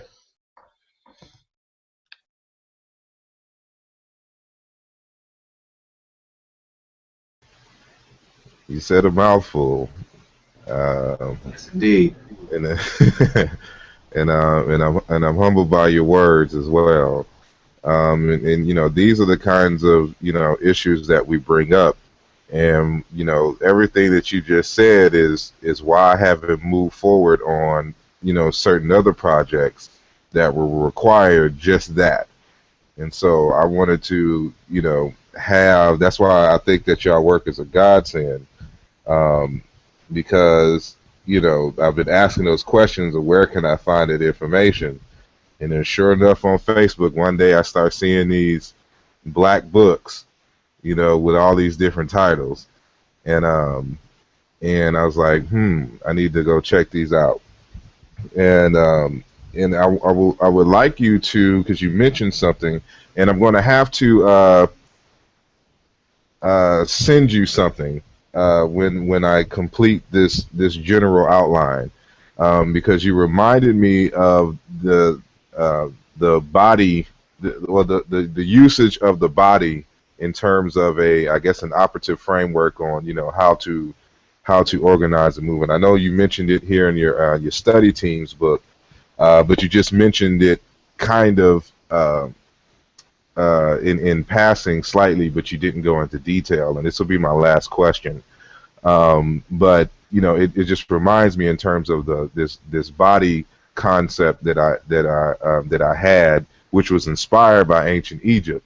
But I like the way that y'all have a different kind of body concept. But you know, when I complete mine, I'll send it to y'all and get y'all feedback. But you mentioned something like the heart, head, and hands. I think that's it. You know, you mentioned the heart piece, but what is that collective? What does that mean when you just said that? You know, in terms of your process. Yeah, the heart, head, and hands, the mental, martial, and moral, or mental, moral, and martial. The order of it would be moral, mental, martial. And in the final analysis, the head, heart, and hands. The hand part is doing. The head part is thinking what should be done, and the heart should guide that. You see, that young man would not have done that way if his heart was guiding this. That's those people's money. Those are black people who don't have much money, who don't know better, who would give him that money. Because a person who had millions, they would have given him that money for that school if they thought that would work. You see, These are people who don't know any better. So your morals have to be in order. Your heart has to be in order first. It should be foundational. And as you develop your heart, all the students we've taught over the years, we've been able to teach the ones, help teach students because their heart was right. Because the head, we can develop heads. If things are functioning properly in their mind, you can develop anyone if you're a good teacher and they're willing to learn. But if you can't get past number one, which is morality or heart, you don't get to head. Because people's egos get in the way and they get to arguing over stuff that doesn't mean anything. And in the final analysis, you asked us a question about why teams win. You can't go out on a football field as one player and think you're going to win against the worst team in the league with 11. You can't go on a basketball court if you even Jordan and go against 5 people and think you're going to win. You see, what we're doing is developing communities where people think that some great one person is doing everything instead of a team doing it.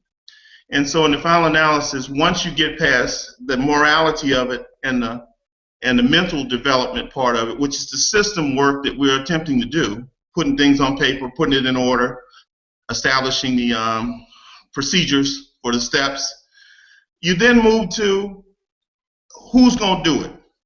Because it hits home when you're in a study group and some people ain't paying their dues, but they're going to the mosque and paying the mosque, or going to the church and paying the church, or paying their gas bill or light bill, or they're paying their video machine bill or the TV. They paying that, all the cable bill. They pay all of that, but you don't get nothing. So you can actually judge people by their work. So if you see it, even the website, the Facebook stuff that we do, I'm always talking to work first.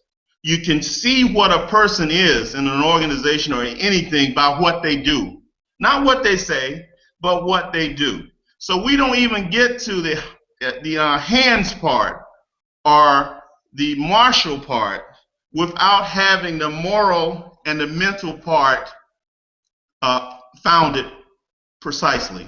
And that's why Ma'at is at the foundation of our work, and that's why the second one is a scientific piece called African Time. That's the mental part, and then the actual applied part is in SIBA, which is how to go about doing things and then doing them.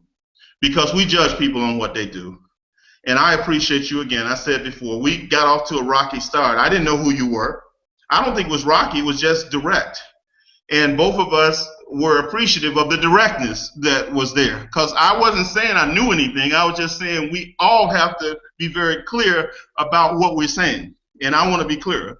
And we're here right now speaking to each other. So I do respect you in that regard, because most people get mad at each other and the next thing you know it's personal. When it's not personal, we're talking about ideas. You never hear me arguing about individuals. I'm arguing about the idea, because individuals are just carrying the idea. So I'm not going to slander Dr. Ben or Diop or these other individuals. I'm going to say the ideal was wrong or a mistake in there. I'm not going to say these people have anything personally wrong with them. Now, this other person we're talking about, he's wrong in what he did. And we can point that out clearly, and he knew it. So it's no accident that a person could go that far in school and not know that they were cheating people. He knew what he was doing. So I'm going to end that and say I do appreciate you. We got to where we got because we put morality first. Ife and I put it first every day. Yara and I have put it forth throughout our relationship. We know 20, 30 other people who we came up with. We still work with some of them. But the morality part pushes people to the sideline. Once you get past morality, we can learn anything at the mental level if we're willing and capable, but if we're willing to work. And so the work part or the martial part or the hands part is the show me part that we love. Show me. I mean, if you say you stand for something, let's see what you do. Let's see what you do.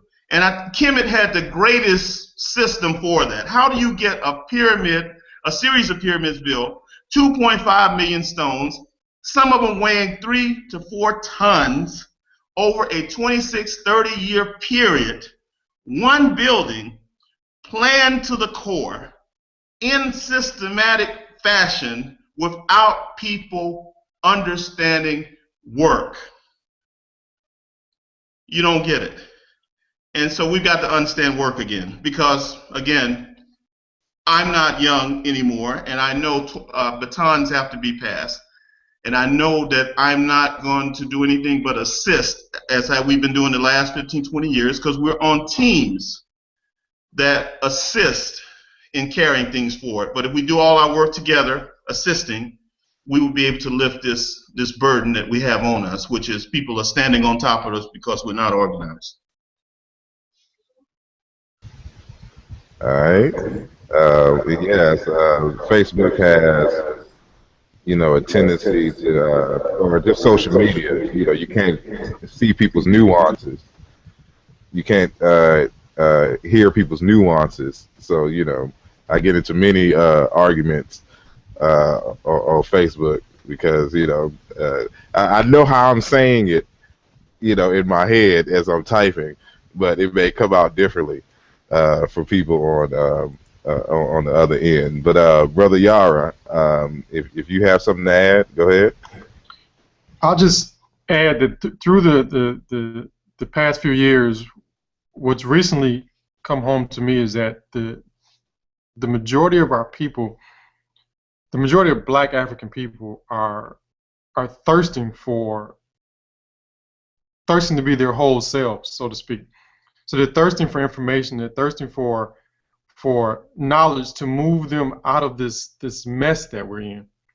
And so that becomes clear. The more and more work that we do, the more and more we run into people. That I run into people that just want an answer to the problem that they face.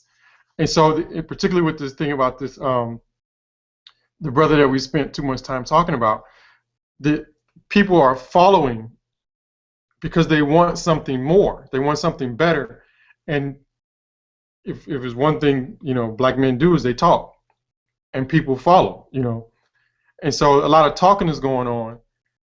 And from that, from observing, our people want better. And so we're just following this talker, but not having enough of a recent experience to know that, wait a minute, there has to be some action behind what this person says.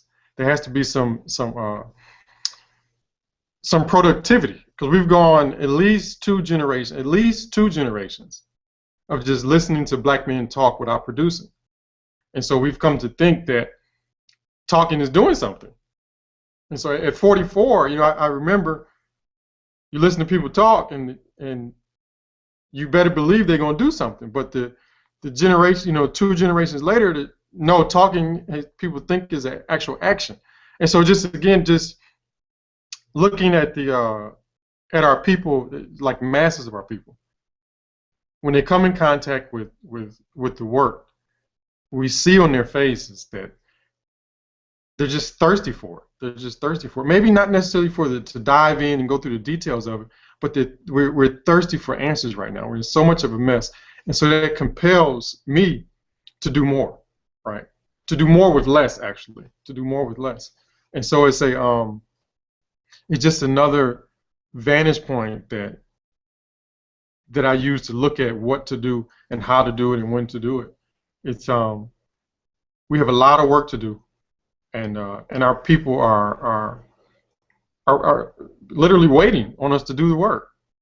And so we don't have time for foolishness, We don't have time for foolishness, and we can't allow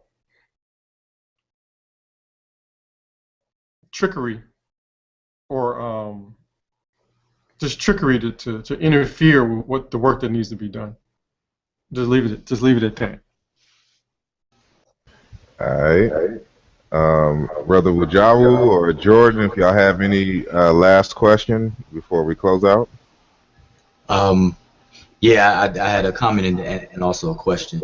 And I want to appreciate Daka's forwardness and that kind of no tolerance attitude, because I'm in 100% support of it, because when you really have the concern of our people, in mind, then you're going to make sure that you put your best and most effective and most efficient foot forward. And some people that know better should do better. And the no tolerance attitude, I think that we definitely need it more, because a lot of people that I've seen pop up will play a neutral role and really provide a platform for the continuation of the ignorance versus the gimmickry. You know, these different platforms are popping up where it becomes a cesspool of just these different things taking place. So the no tolerance attitude, I think we definitely have to have, you know, as long as we keep it professional and everything. And I think that the elder has done an excellent job at keeping it that way. At the same time, having no tolerance, because I've seen the Facebook posts where, you know, teach the children, you know, let the children know, teach the children, and then the post, you know, it's no tolerance. You know, the gimmickry, the what was it called, the tour, the gimmickry tour, you know, lecture tour circuits and things like that. You know, but that, with that said, I did have a question.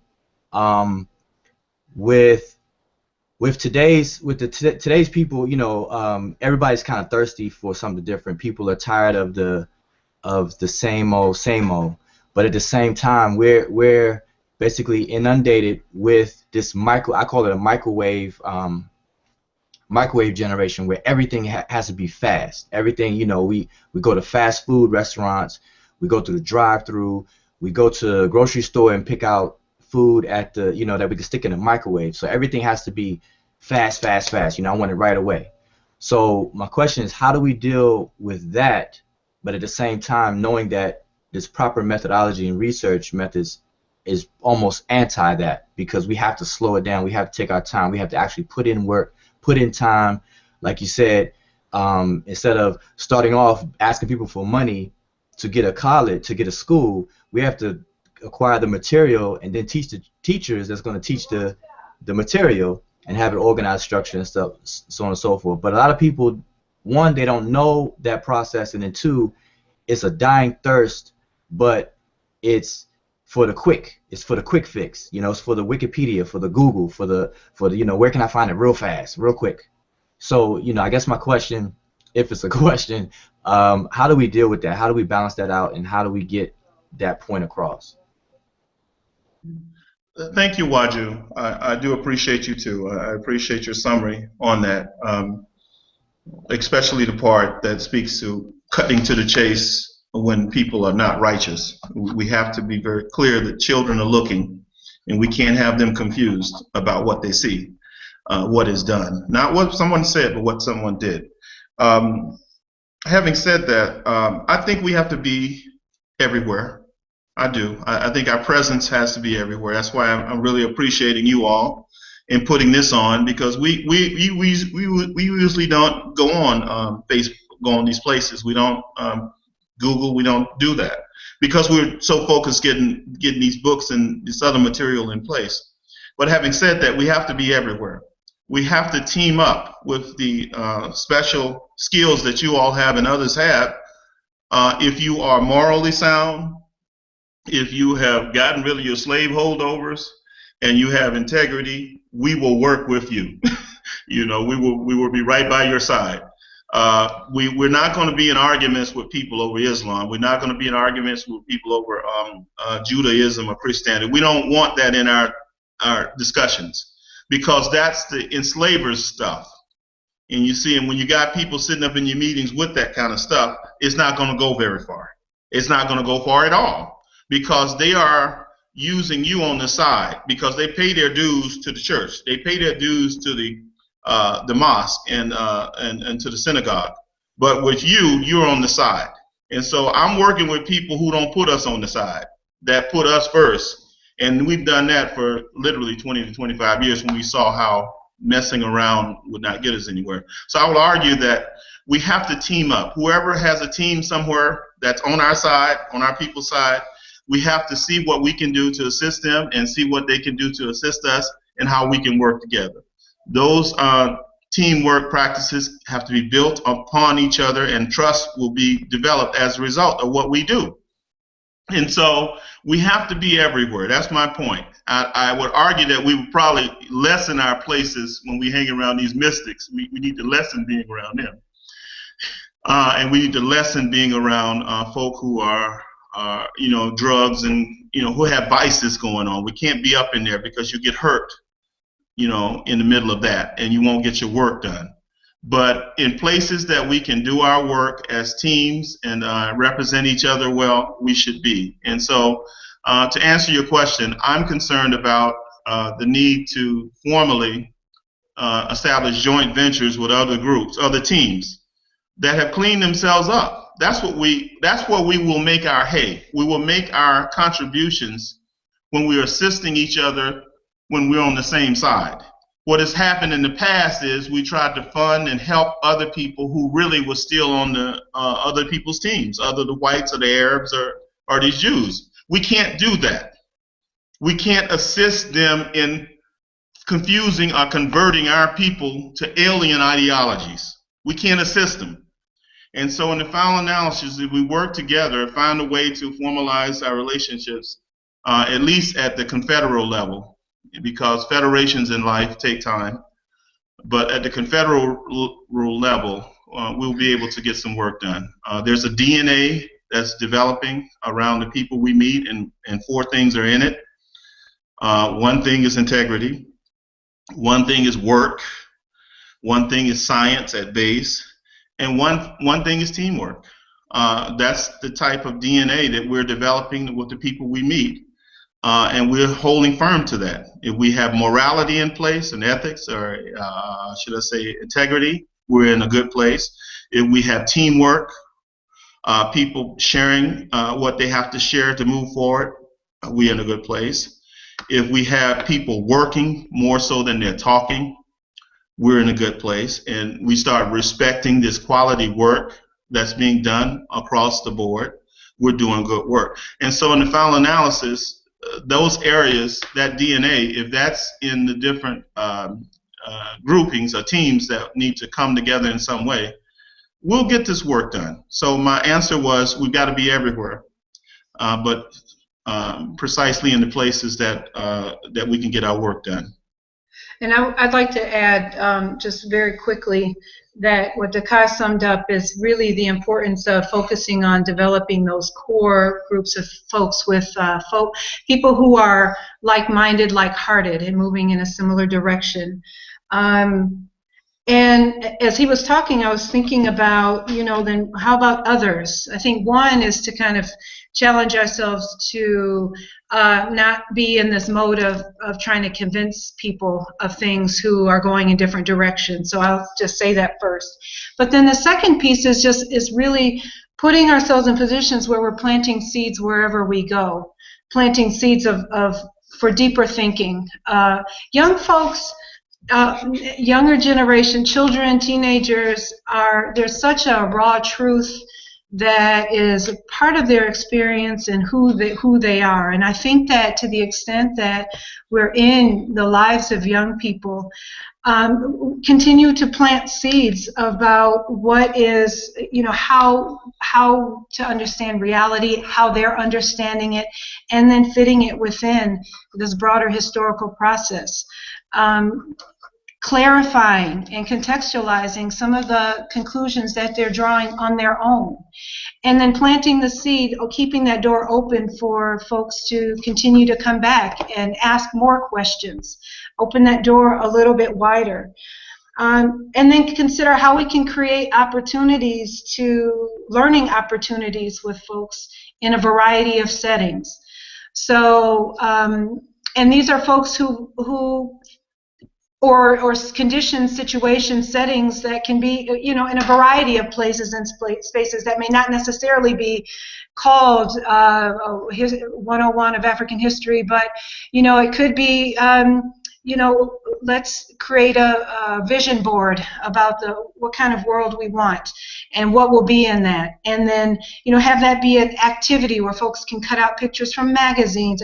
So it's like you come up with different ways, creating different opportunities for folks to get together, and then conversations can take place through this relationship building process that allows for those who are thinking differently about our situation and the possibilities can be able to then share what we're thinking and allow for their sharing, for them to share what they're thinking.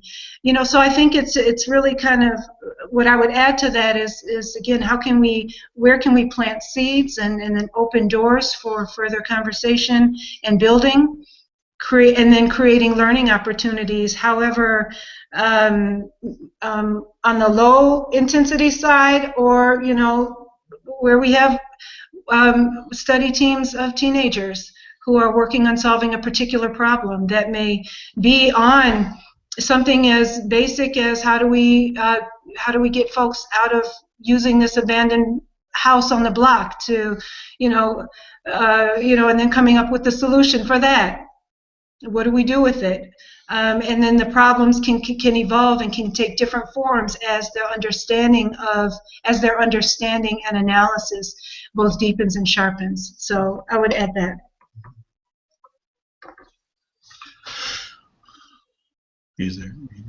Yeah, I appreciate that. Okay, all I right. don't have any further questions or anything. I appreciate your question, Brother Wujawu. We have two quick questions.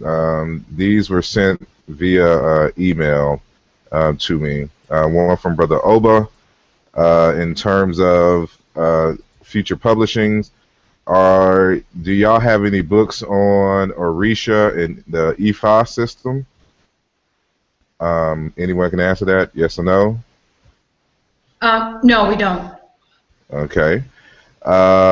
And the second question comes from, and I'm not sure if I'm pronouncing this correctly, Njideka Carmo. They want to know when do you project when you may have a viable university up and running in terms of the KMT University? Well, this is a struggle, but we have the equipment in place. We had a test run last year, and the server went out on us, and everything that was on it went out, which means that we lost the programs.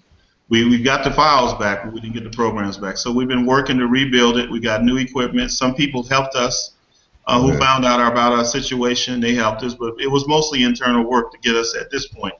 We're going to do a test run within a month. We're going to do a test run of what we have. And Ife argued that we should have some low-end courses in September that we will provide for credit. But these are college-level courses. In many respects, they're on the same lane, in the same lane with the books that we're publishing. And so I would argue that we're going to have at least a structure in place for a few classes in September. We're going to test run it next month and make certain that our platform, which is like Blackboard, but is not as detailed as Blackboard, is working properly. So we will see. The one thing about a university, and we obviously have worked in the larger ones and the smaller ones, is you can't put something up that's not quality and then people see it and they have, just one course. You could have 100 courses, and if one of them is terrible, people go around and say the whole university is terrible. And so we have to make certain that whatever we put out on that level will be quality. So we expect to have things in place for the quality work in September. Just saying that. University of KMT. It's called. Alrighty, I appreciate. I'm going a little 17 minutes over, but I hope y'all didn't mind. But I appreciate y'all taking the time of y'all busy schedule to come and converse with the social media, to converse with us on social media, and with the YouTube channel. And it is being archived, so people who missed it live can watch this, at their leisure. And for those who are watching and who are not subscribed, please hit the subscribe button so you can find out when we're having more conversations, of this nature. And so, we hit a wide range of topics, and we have nothing but powerful and dynamic guests. And today was no different. I'd like to thank Brother Yara Neb and Sister Ife and Brother Ditka. I'm trying not to pronounce the T. In Kilimanjaro, a very powerful couple and a scholarly team. I know that, and I'm already getting some feedback, so people are absorbing this and saying it's very powerful and informative. And I thank y'all greatly. Of course, my colleague, Brother Bujawu, for stopping in, and Brother Jordan, who I guess got kicked off the line or he had to leave. But thank everyone again, for an audience, for listening.